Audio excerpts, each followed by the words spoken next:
하나님의 말씀은 마태복음 22장 15절에서 22절입니다. 마태복음 22장 15절. 이에 바리새인들이 가서 어떻게 하면 예수를 말의 올무에 걸리게 할까 상의하고 자기 제자들을 헤롯 왕언들과 함께 예수께 보내어 말하되 선생님이여 우리가 아노니 당신은 참되시고 진리로 하나님의 도를 보여주시며 아무도 거리끼는 일이 없으시니 이는 사람을 외모로 보지 아니하심이니이다. 그러면 당신의 생각에는 어떠한지 우리에게 이르소서. 가이사에게 세금을 바치는 것이 옳으니까 옳지 아니하나이까 하니. 예수께서 그들의 악함을 아시고 이르시되 외식하는 자들아 어찌하여 나를 시험하느냐. 세금 낼 돈을 내게 보이라 하시니 데나리온 하나를 가져왔거늘. 예수께서 말씀하시되 이 형상과 이 글이 누구의 것이냐. 이르되 가이사의 것이니이다. 이에 이르시되 그런즉 가이사의 것은 가이사에게 하나님의 것은 하나님께 바치라 하시니 그들이 이 말씀을 듣고 놀랍게 여겨 예수를 떠나가니라. 오 주님, 은혜를 감사합니다. 2000년 전 이 땅에 오셨던 예수님의 말씀과 그 행위들을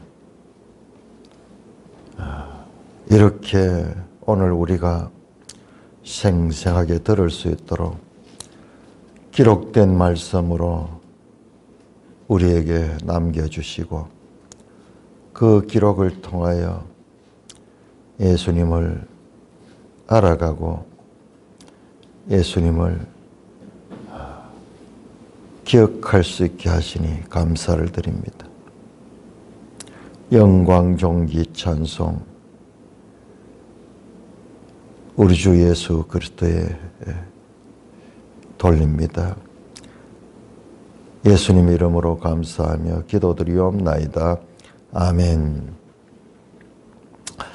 자, 마태복음 22장 15절부터는 마지막 22장 46절까지 세 가지의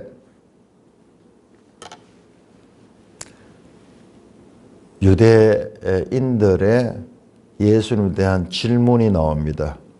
오늘 읽었던 본문에서는 먼저 바리새인들이 예수님을 넘어뜨리려고 질문합니다. 그 질문이 다 그냥 질문이 아니고 함정을 파놓고 예수님을 걸리게 하고 또는 빠뜨리게 하기 위해서 하는 질문입니다. 총출동하고 있습니다.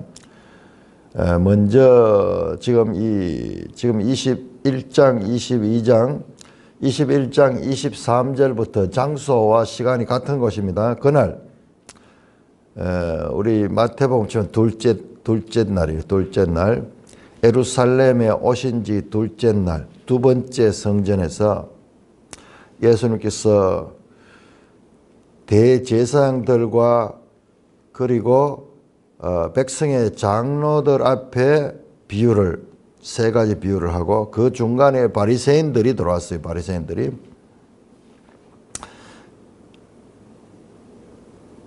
이번에는 다시 바리새인들이 질문을 합니다.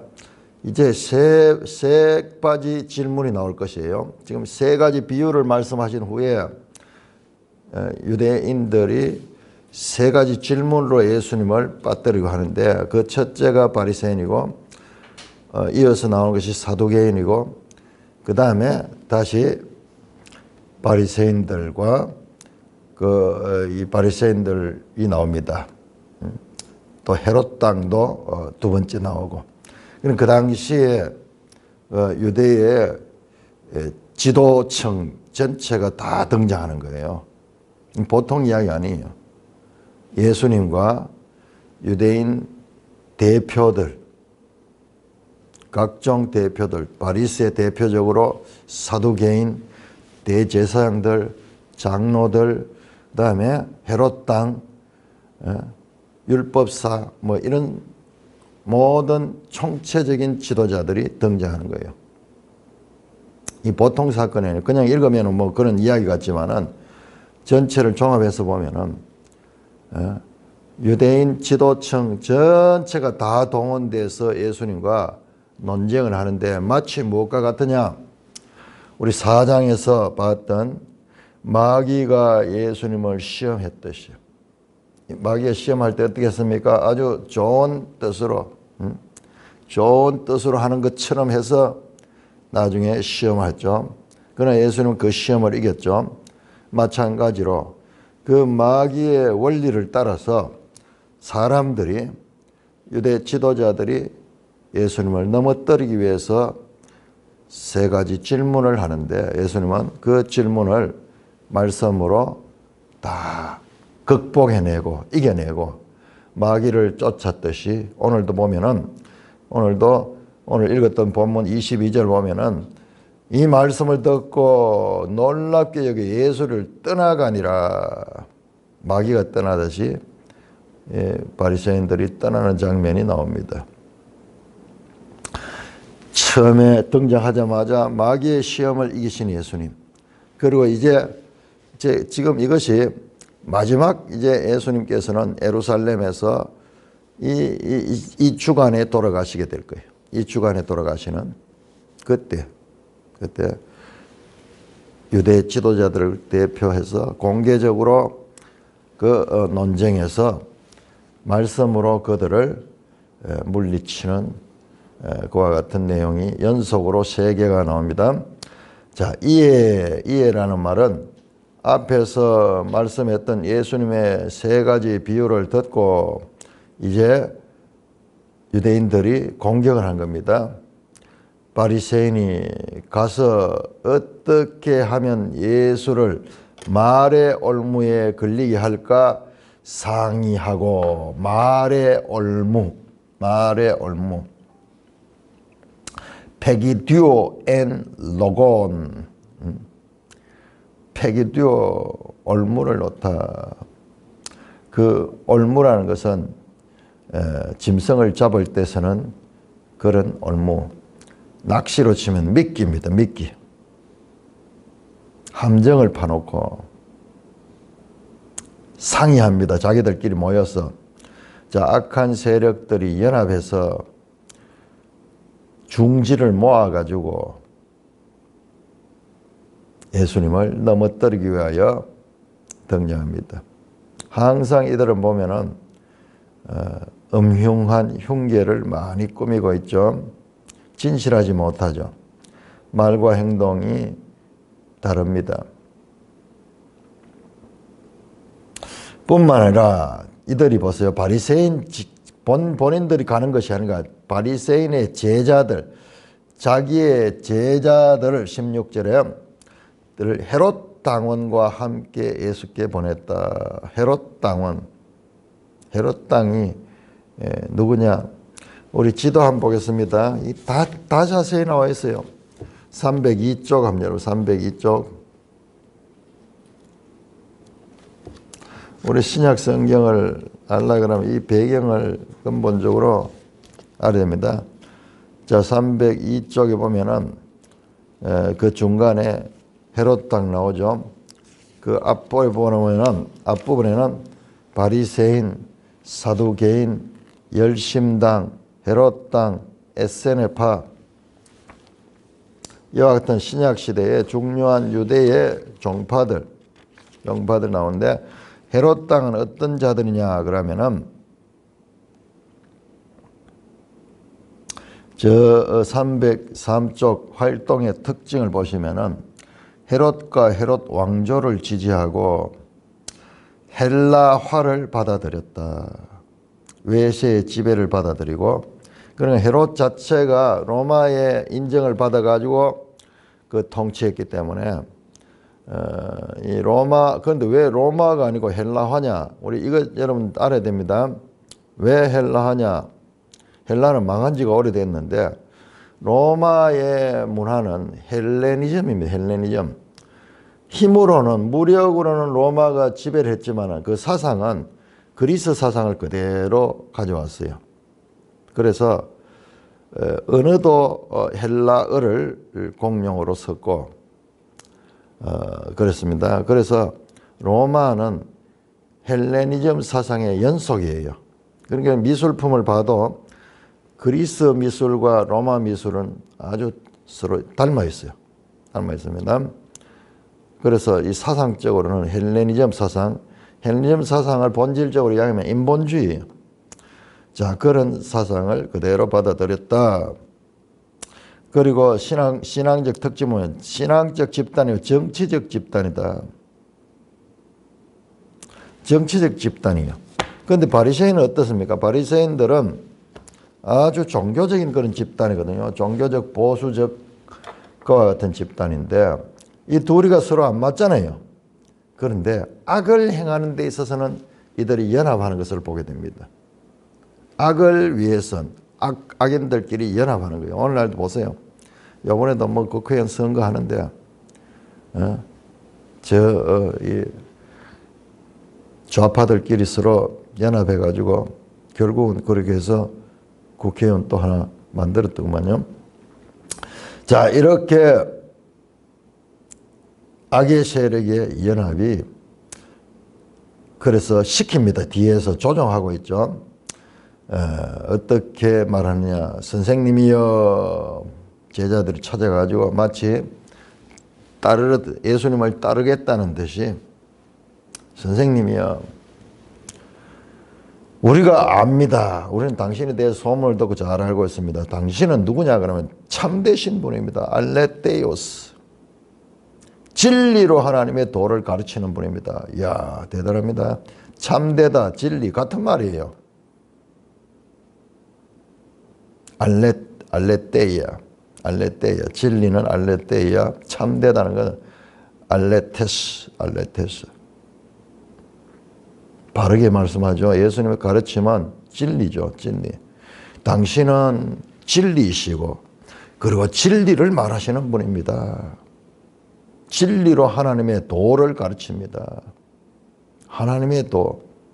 앞에 나왔던 세례 요한이 의의 도로 가르쳤다. 그건 같은 말이죠. 의는 하나님밖에 없죠.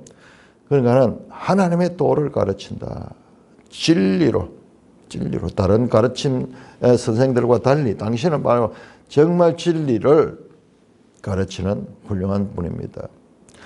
뿐만 아니라 당신은 아무도 끄리끼는 일이 없으시고 사람을 외모로 보지 않습니다. 정확하게 이야기하고 있죠.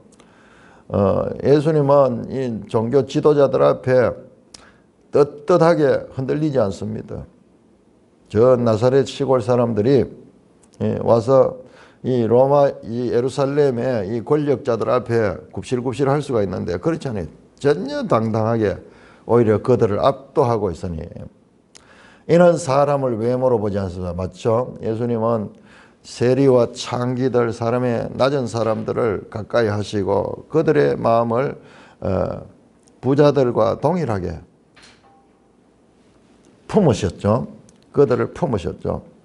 예수님의 행위가 이렇게 인상적으로 그들에게 비춰져요. 여기까지는 사실을 이야기하는 거예요. 자, 그러면 본론입니다. 여기 핵심은 여기 있어요. 지금은 예수님께 환심을 사귀어서 올무에 빠뜨리기 위해서 그렇게 사실을 이야기를 했고 지금부터는 자신들의 흉계를 대는데 당신의 생각이 어떠한지 우리에게 이르소서. 예수님은 서슴없이 말씀을 막 하시니까는 그 말을 가지고 올무를 잡겠다 이런 생각을 가지고 당신의 생각을 우리가 듣고 싶습니다. 그러면서 가이사에게 세금을 바치는 것이 옳습니까? 옳지 않습니까? 자, 둘 중에 하나 답을 하는 거예요. OX. 가이사 로마 황제에게 세금을 바치는 것이 옳습니까? 옳지 않습니까? 자, 우리는 이 질문을요, 1세기 당시로 봐야 됩니다. 1세기 이 유대 나라는 로마의 지배를 받고 있죠. 그래서 로마의 세금을 내는 거예요. 그런데 유대인들은 거기에 대해서 계속 반발합니다. 반발합니다. 자, 세금을 바치는 것이 옳다 그러면은 유대인들의 적이 되는 거예요. 특별히 열심당 이런 사람들은 폭력을 가지고라도 저항해서 독립운동을 하는 그와 같은 무리들입니다. 그러니까 많은 민중들로부터 예수님이 비난을 받게 될 것이고, 근데 세금을 바치기 옳다 그러면 로마에 의해서 반역죄로, 로마에 대한 반역죄로 예수님은 고발당하게 되는 거예요. 그러니까 OX 가운데 O를 해도 문제고 X를 해도 문제고 아주 올무가 기가 막힌 올무를 만들었죠. 자, 그렇게 해서 예수님을 이제 넘어뜨린데 성공할까요? 자, 예수님의 지혜가 어떤가 보세요. 18절에 예수께서 그들의 악함을 아셨다. 예수님 딱 보면 아셔. 그들의 악함을 아셨다. 그들이 아무리 말로 좋은 말로 자신을 지지하는 듯이 이야기를 해도 예수님은 그 사람의 속마음을 아셨습니다. 하나님이시다. 하나님이시다. 외식하는 자들아 어찌하여 나를 시험하느냐. 그들의 마음을 그대로 읽어보잖아요. 그러면서도 답을 합니다. 세금 낼 돈을 내게 보이라 하시니 데나리온 하나를 가져왔다. 자, 데나리온이 우리 매일 성경 주석에 나와 있습니다. 은화인 데나리온은 앞면에는 티베리오 황제의 형상과 이 당시에 로마의 황제는 두 번째 황제, 첫 번째 황제 아우구스투스가 AD 한 14년경에 죽고 예수님이 태어날 때는 아우구스투스 황제 때고 그 다음에 이 아우구스투스가 죽고 두 번째 황제가 누구냐? 티베리우스 황제, 티베리우스. 그 티베리우스 황제의 흉상과 신의 지존하신 아들 티베리오 황제, 거기 이 동전에 보면은 지금 인터넷에 구글에 들어가면 이거 다 나옵니다. 티베리우스 동전 그러면은 주화가 나와요. 주화가 T 카이사르. T라는 말은 티베리우스의 약자예요. T 카이사르 황제고 아우구스투스 존엄하신 왕이다. 여기 나왔네요. 신의 지존하신 아들 티베리오 황제라는 말이 뒷면 앞에 있고 뒷면에는 이 여자가 앉아 있는 게 나오는데 그 자신의 황제 안에 리비아의 좌상이고 그 다음에 거기에 대제사장 폰티펙스 막시무스라는 말씀에 줄인 폰트 막스라는 말이 이렇게 새겨져 있어요.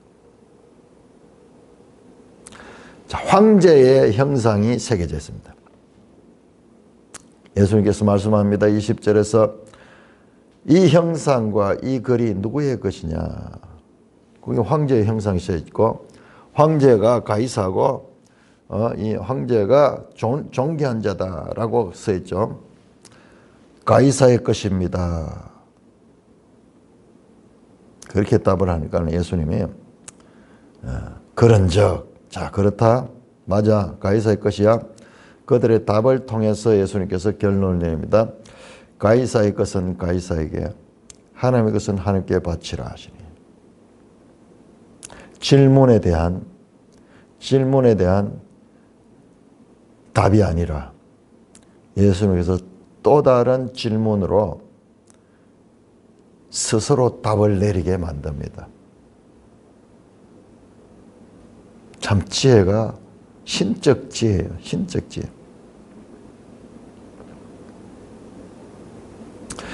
가이사는 사람을 대표합니다. 하나님은 하나님입니다. 사람과 하나님. 사람의 것은 사람이고 하나님의 것은 하나님께 바치라. 그 형상이 누구냐? 가이사의 형상입니다. 그러면 사람은 누구냐? 하나님의 형상이야. 하나님의 형상. 사람과 하나님은 비교할 수 없는 존재예요. 그들이 이 말씀을 듣고 놀랍게 여기에 예수를 떠나가니라. 예수는 올무에 걸리게 할 이 첫 번째 논쟁의 주제는 세금 아주 민감하잖아요. 돈 있는 부분에서는 사람들이 정말 민감하잖아요. 근데 그 민감한 주제를 가지고 예수님을 넘어뜨려 왔던 바리새인과 그들의 이 흉계 속에 도구로 사용된 제자들과 헤롯 당이 완전히 지금 예수님 앞에 얼굴이 뜨겁게 되며 예수님을 떠나가며 예수님의 권위 있는 말씀 그리고 예수님의 지혜가 다시 한번 드러나게 됩니다. 자, 22장 23절에서 33절까지 교도가 있습니다. 마태복음 22장 23절. 부활이 없다 하는 사두개인들이 그날 예수께 와서 물어 이르되 선생님이여 모세가 일렀을 때 사람이 만일 자식이 없어 죽으면 그 동생이 그 아내에게 장가들어 형을 위하여 상속자를 세울지니라 하였나이다. 우리 중에 7형제가 있었는데 마지가 장가 들었다가 죽어 상속자가 없으므로 그 아내를 그 동생에게 물려주고 그 둘째와 셋째로 7째까지 이렇게 하다가 최후에 그 여자도 죽었나이다. 그런즉 그들이 다 그를 취하였으니 구할 때 7 중에 누구의 아내가 되리까? 예수께서 대답하여 이르시되 너희가 성경도 하나님의 능력도 알지 못하는 거로 오해하였도다. 구할 때에는 장가도 아니가고 시집도 아니가고 하늘에 있는 천사들과 같으니라. 죽은 자의 부활을 논할진대 하나님이 너희에게 말씀하신 바 나는 아브라함의 하나님이요 이삭의 하나님이요 야곱의 하나님이로라 하신 것을 읽어보지 못하였느냐. 하나님은 죽은 자의 하나님이 아니요 살아있는 자의 하나님이시니라 하시니 무리가 듣고 그의 가르침에 놀라더라. 자 보세요. 지금 아주 형식이 이렇게 형식구로 되어 있죠. 질문과 답변과 그 다음에 무리의 반응. 지금 마찬가지로 두 번째 질문입니다. 이번에는 누구냐? 사두개인들이 등장합니다. 자, 우리 매일 성경 아래에 보면 사두개인에 대해서 설명이 됩니다. 사두개인은 예루살렘 제사장 귀족과 평신도 귀족들로 구성된 종교적 결사체로 유대 정치 권력을 독점하고 로마와 결탁한 타협주의자들이자 부활을 믿지 않는 현실주의자들이었다. 그들은 모세 오경만 유일한 권위로 인정하는 보수주의자들이었다. 이 사두개인은 모세 오경만 인정하는 사람들이에요. 그러니까는 모세 오경에는 부활에 관한 내용이 잘 보이지 않으니까는 그래서 그들의 주장을 그러니까 지금 보이지 않게 바리새인과 사두개인들은 경쟁적인 그런 집단이에요. 당시에 성향이 다릅니다. 그러니 사두개인들은 실권자예요. 신앙은 없는 자예요. 사두개인들은 바리새인들과 정치적으로 신학적으로 대립각을 세운 집단입니다. 바리새인들의 질문이 앞에서 오히려 세금 문제였죠. 정치적인 문제였다면 그런데 사두개인들은 이번에는요 오히려 반대로 신학적인 질문을 하고 있습니다. 정치적인 집단은 신학적인 질문을 하고 종교적인 집단은 오히려 정치적인 질문을 하고 있는 것도 특이합니다. 이 사두개인들은 부활을 믿지 않습니다. 그게 딱 나오죠. 23절. 부활이 없다 하는 사두개인들이 그날 예수께 와서 물어 이르되. 자, 여기에는 표현 안 되지만 얘들도 마찬가지로 예수님을 올무로 걸어가지고 예수님을 넘어뜨리기 위해서 지금 하는 질문입니다. 부활신앙을 믿지 않으면서 예수님한테 와서 묻습니다. 선생님이여, 모세가 일렀으되, 이들이 인용하는 모세는 신명기 25장 5절에서 10절, 소위 수혼법. 사람이 만일 자식이 없이 죽으면 그 동생이 그 아내에게 장가들고, 그 다음에 이 형의 그 가정을 그 대를 이을 수 있도록 하는 이 수혼법 제도, 그걸 들고 나왔습니다.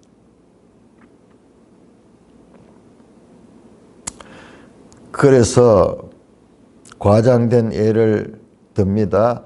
7 형제가 있는데 죽으면 차례대로 해서 마지막 때, 그러면 이 형의 부인이 있던 이 여자는 7명의 아내가 됐다. 그럼 부활이 있다 그러면 부활 때 그는 누구의 아내 되는가?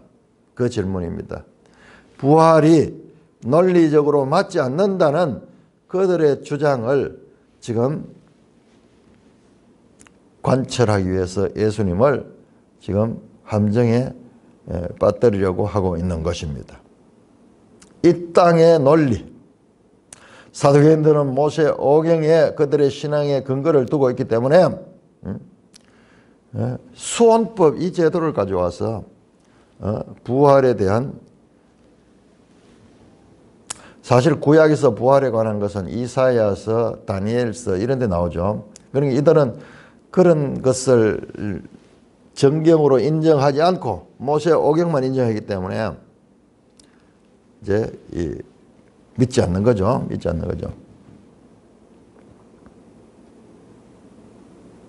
부활 때 7 중 누구 아내 되겠습니까?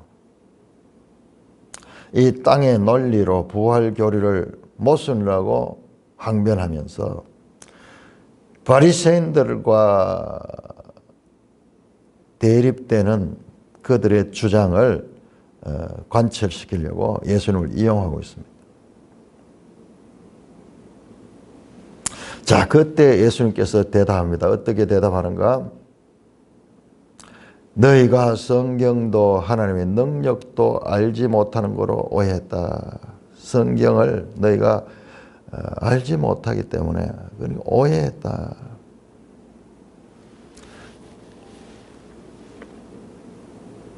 예수님께서 성경에 대해서 얼마나 해박하게 알고 있는지. 예수님 성경 그 자체시죠. 부활 때는 장가도 아니가고 시집도 아니가고 하늘에 있는 천사들과 같다. 성경을 지금 알지 못하는, 오늘날 우리 교회도 성경을 인용을 하고 이러면서도 성경에 대해서 사실 참 무지해요.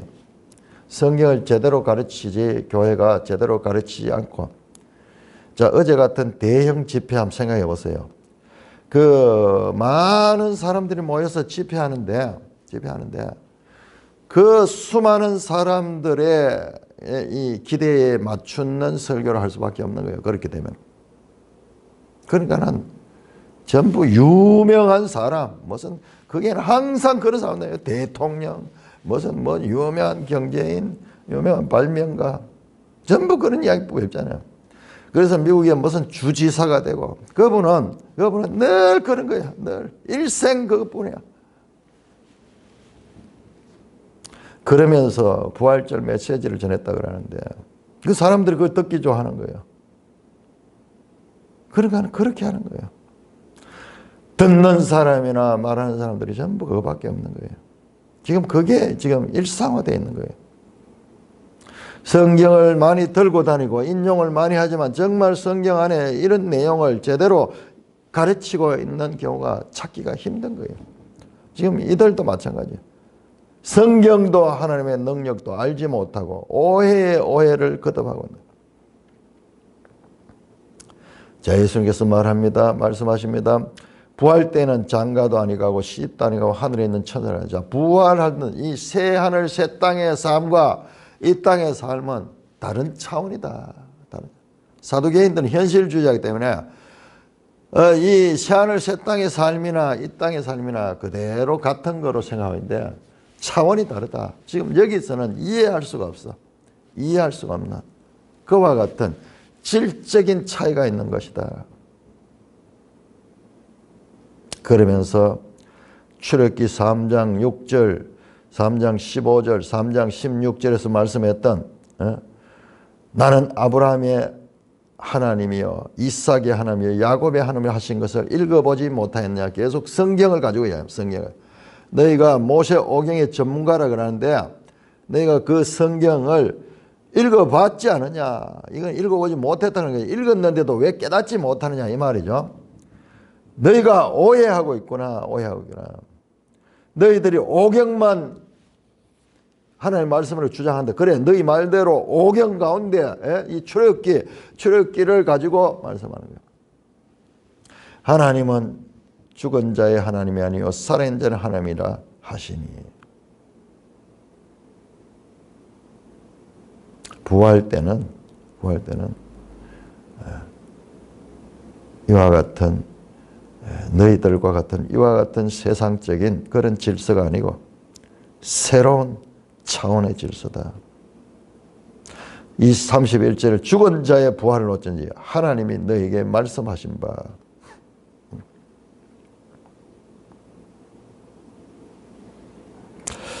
바리새인들의 이 함정을 예수님께서 이깁니다. 이 세상과 하나님 나라의 연속성도 있지만은 그러나 많은 부분은 불연속적이다.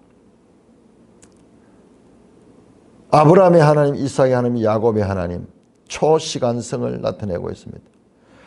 과거에 계셨던 하나님. 자, 여기에 32절 말씀해 보시면은요.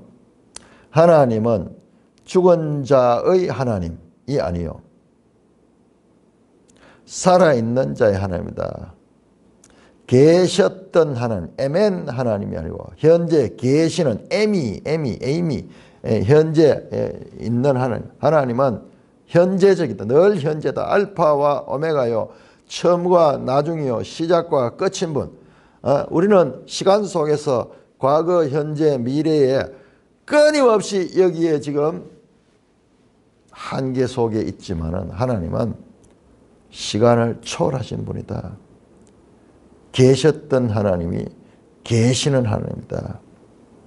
너희가 이 땅의 시간 속에서의 개념을 가지고 영원 속에 계시는 하나님을 판단하니 너희가 근본적으로 너희가 하나님을 모르고 성경도 모르고 하나님의 능력도 알지 못하는 성경을 읽어도 깨닫지 못하는 그와 같은 상태다.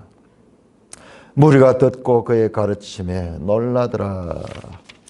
자, 22장 34절에서 46절까지 교독하겠습니다.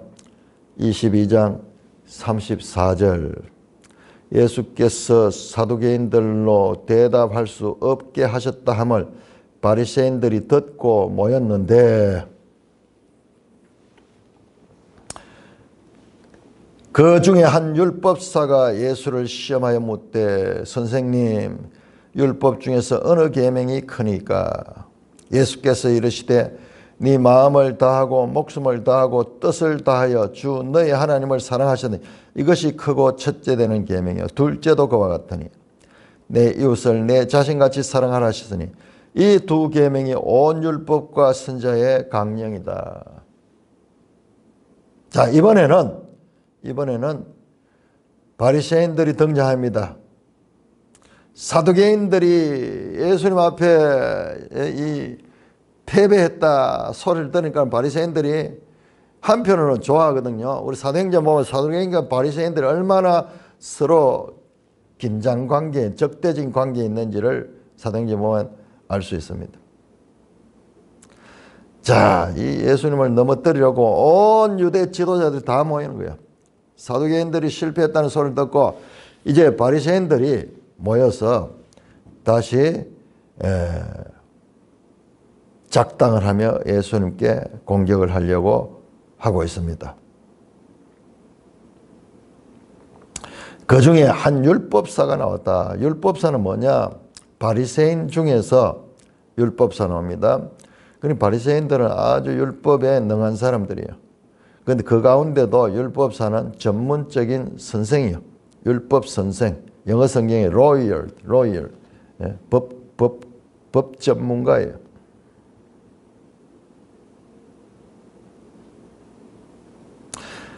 예수님께 묻습니다. 당신이 성경을 가지고 사두개인들을 그렇게 제압하셨는데 당신 성경이 어디만큼 성경에 대한 지식이 있는가? 율법사도 자존심 문제죠. 그러니까 제가 성경을 가지고 사두개인들을 떠나게 만들었다 하는 소리를 들으니까는 성경으로 공경을 성경으로. 자, 아주 중요하고 어려운 주제입니다. 아주 중요한 주제입니다. 뭐냐 그러면 율법 전체에서 핵심 메시지가 뭐냐 이 말이에요. 율법에서 예수를 시험하여 묻되 페이라쪼. 여기도 예수님을 넘어뜨리기 위해서 세 번째 질문입니다. 선생님, 율법 중에 어느 계명이 큽니까? 율법에서 가장 중요한 게 613가지 율법 가운데서 무엇을 하라 하는 긍정적인 계명은 248개고 무엇을 하지 말라는 부정적인 계명은 365개로 이들이 규정을 하고요. 이 율법을 아주 분석을 하고 이렇게 하는 자들이에요. 그러니까 율법의 그 많은 조항들 가운데 가장 큰 것이 뭐냐, 가장 중요한 것이 뭐고 가장 아르케 근원되는 것이 무엇입니까? 프린시플, 가장 큰 원리가 무엇입니까? 질문이. 이거는 성경을 잘 알아야지, 잘 알 뿐만 아니라 그 성경 전체를 판단할 수 있어야 되는 질문이에요. 엄청난 질문입니다. 예수님 서슴없이 대답하십니다. 예수께서 이르시되 네 마음을 다하고 목숨을 다하고 뜻을 다하여 주 너의 하나님을 사랑하시더니 이것이 크고 첫째 되는 계명이요. 둘째도 그와 같으니 내 이웃을 내 자신같이 사랑하라. 이 두 계명이 온 율법과 선지자의 강령이다. 예수님은 서슴없이 이 어려운 질문 가운데 너무나 쉽게 딱 정리가 되어 있어요. 하나님을 사랑하라. 이것이 크고 첫째 되는 계명. 메가레, 크다, 메가. 그 다음에 첫째도 프로토스, 우선적인 것이다. 이것이 우선이고, 둘째도 그와 같아. 둘째와 첫째는 같은 내용이라는 거예요. 호모이오스, 같은 거다. 뭐냐? 하나님을 사랑하는 것은 이웃을 네 자신같이 사랑하는, 이 두 가지는 같은 의미야. 이 두 가지는 동전의 양면처럼 불가분리적인 것이요. 하나님을 사랑한다면서 이웃을 사랑하지 않는 것은 그것은 하나님을 사랑하지 않는 거야. 반대로 이웃을 사랑한다면 하나님을 사랑하지 않는 것은 그것 아니야. 이 두 가지는 불가분리적인 그와 같은 것이요. 이 두 계명, 하나님 사랑과 이웃 사랑이 온 율법과 선지자의 강령이다. 강령이라는 말이 영어 성경에 hang all the law and the prophet. 모든 법과 선지자들이 여기에 걸려있다. 여기에 걸려있다. 빨랫줄처럼 빨랫줄이 짝이고 거기에 옷들이 다 빨래들이 걸려있잖아요. 그렇듯이 모든 성경의 기본 원리는 바로 이 하나님 사랑과 이웃 사랑이다. 와, 여러분 우리는 지금 이걸 너무 많이 들어가지고 우리한테 이게 감동이 없어요. 한번 생각해 보세요. 우리가 이걸 모르는 입장에서 한번 보세요. 이 복잡한 성경 내용 가운데 이 프린시플한 거, 가장 원리가 무엇이냐? 얼마나 복잡했습니까? 많이 있습니까? 그런데 그것을 모든 것들은 근원적으로 하나님을 사랑하고 이웃을 사랑하고 그 속에 다 연결되어 있다. 모든 법을 지킨다 하면서 하나님을 사랑하지 않거나 이웃을 사랑하지 않는 너희들처럼 지금 예수님을 지금 함정에 빠뜨리고 하는 이것들은 그것은 율법을 어기는 거다. 그와 같은 의미가 그 속에 들어 있습니다. 예수님은 모세 오경에 이 말씀을 통하여서 레위기 이웃을 내 자신같이 사랑할 레위기 19장 18절 말씀 그다음에 하나님을 사랑하라. 신명기 6장 말씀이죠. 신명기 6장 쉐마. 마음을 다하고 목숨을 다하고 뜻을 다하여 주 너희 하나님을 사랑하라. 신명기와 레위기 말씀을 탁 이렇게 결합시켜 가지고 전 율법의 프린시플한 원리를 말씀을 합니다. 성경에 대해서 예수님은 탁월한 성경의 해석자였어요. 신명기 6장 5절과 레위기 19장 8절 이것은 서로 다른 거니 같은 계명이야. 같은 엔톨레 같은 계명이야. 마치 수많은 만국기가 펄럭펄럭 하고 있는데 그것이 어떻게 됩니까?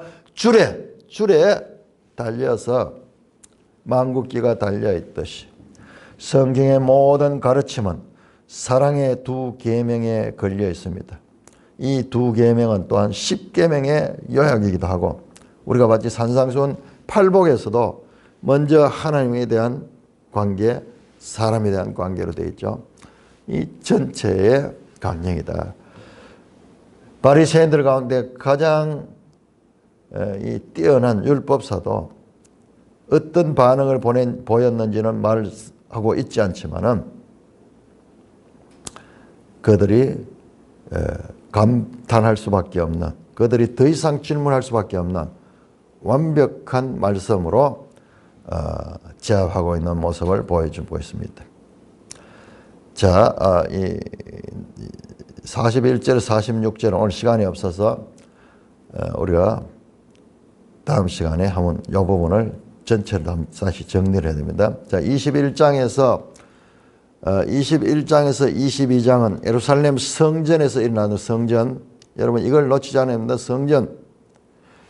예루살렘을 향하여 와서 그 예루살렘에서 성전 안에서 계속 가르치고 그리고 성전 안에서 대화를 하시면서 예수님께서 지금 행하신 것이고 이제 이 성전을 떠나시면은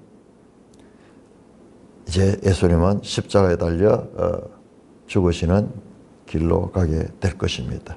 공생의 마지막에 이 성전에서 공개적으로 유대의 모든 지도자들과 함께 토론하고 논쟁을 하면서 그들을 제압하시는 예수님의 신적 권위를 지금까지는 많은 권위들이 기적을 행하면서 나타난다. 이게 말씀을 가르침으로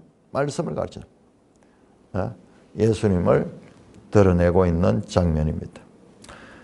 찬송가 314장입니다. 찬송가 314장.